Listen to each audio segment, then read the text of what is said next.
Hello， 大家好，这里是大叔，今天给大家带来街机平台的格斗游戏《月华剑士》初代。我选择了隐藏人物小五藏，这也是2个 BOSS 之一，另外一个是朱雀加神圣之戒。给大家演示一下招式，刚才的是下前臂，还有升龙臂，后下前 A 是一个突进技。近身的前下后臂是一个指令头，另外小五藏还可以蓄力，按住轻斩不松手，可以快速的把气槽攒满。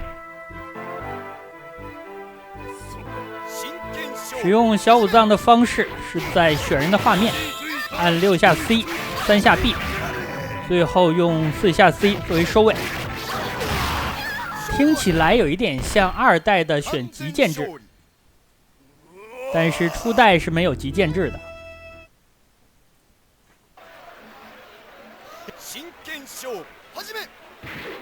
小五藏使用招式的时候有一些小技巧，比如说他的升龙可以蓄力，在一定的时间之内选择松手的时机，另外他的突进技可以接超杀，这也是利剑制的特性。突进技之后接超杀，也是小五藏一个输出非常高的连续技。前面如果再接2个重刀的话，能够打1格以上的血。这里打的角色是风，本作的主人公。风雪和玉明芳他们的师傅就是青龙。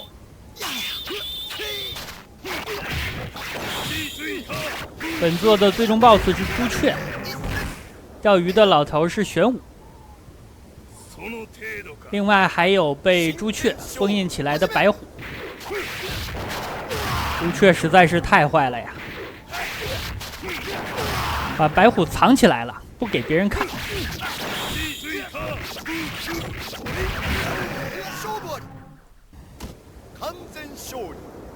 本作的风变身之后可以觉醒青龙之力，但是运用起来的话还没有2代自如。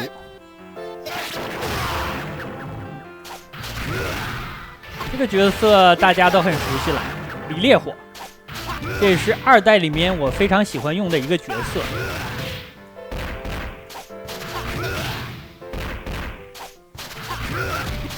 小五藏的人设其实就是宫本武藏复活。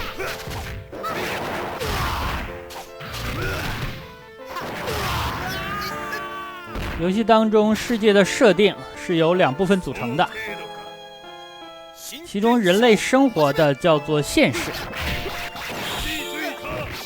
死者所在的叫做常世，连接2个部分的通道就是地狱之门。在本作里边 ，BOSS 朱雀就是想要打开地狱之门，从而毁灭世界。这个家伙听起来就特别中二啊！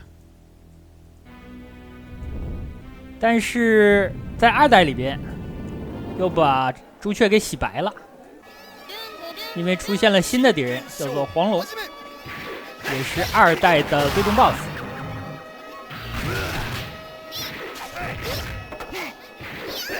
小五藏这个角色的打法就是以刚猛为主，攻击力非常高，所以我选择了利剑制。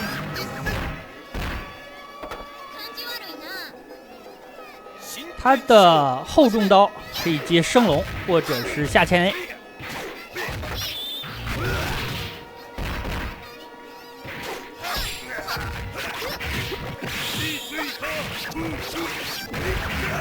一条明忙活了半天，也没对我造成多少伤害，吃了1套连续技，血量就见底了。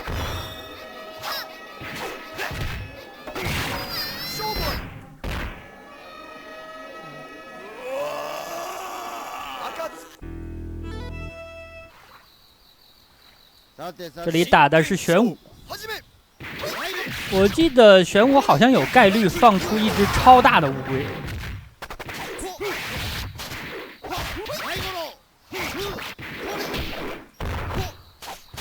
你很难想象它的背篓就这么大，结果可以装下这么多的乌龟啊！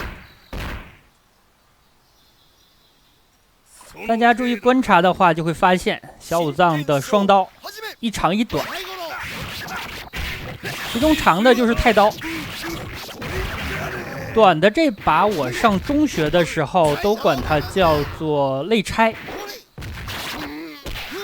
我也听过有人管这把刀叫做斜插，听起来就是没对准啊。现在大家比较认可的叫法好像是肋插，其中肋代表了这把刀携带的部位，插代表了携带的方式。这几种叫法我还去了解了一下，结果发现问题远比我想的复杂，因为它涉及到了日语对汉字的借用，这要看你是认可这个字的字形还是字义，而且真要考证的话，还涉及到借用的过程当中是一体字还是错写，后面就将错就错了，这个就是语言学的范畴了。对咱们普通玩家来说，门槛比较高，所以大家交流的时候知道说的是什么就成了。就像是拳皇的主人公草剃精，你如果非说草雉精的话，我也能够理解。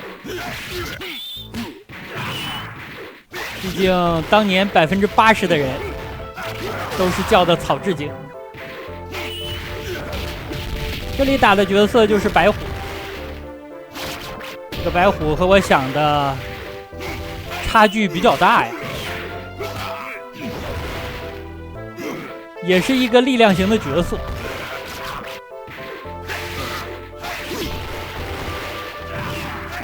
这里我打的有点犹豫了，因为我想起来游戏都打到这儿了，我有一个招式还没给大家演示，就是隐藏的超杀。释放的条件是人物的血槽闪光，气槽也是满的，但是之前的对手都没有把我的血量打闪光过呀。刚才这个机会其实还可以，我再吃他2招就差不多。已经开始 BOSS 战的部分了，打自己，对面也是用的利剑制，一刀砍了我大概半格的血。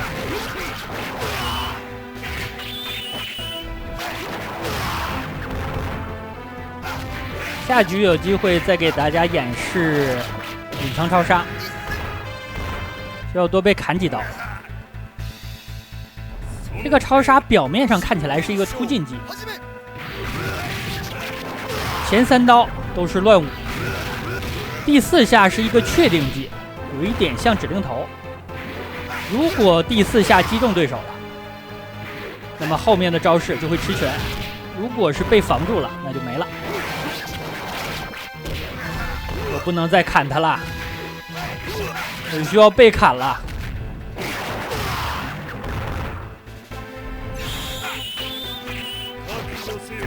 这里第4下 BOSS 吃了，这个招式打一般的角色，如果被防住了，那么前4下都会被防住。但非常奇怪的是，后面这2个 BOSS 会防前3下，第4下就会中了。这就说明第3下和第4下的间隔比较长，你 BOSS 的 AI 会乱动。我被朱雀砍了2刀，这血量，这家伙毕竟是 BOSS 啊，而且用的也是利剑制。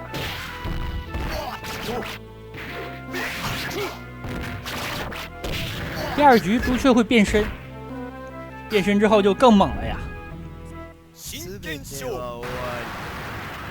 而且他有一个超杀是无法防御的。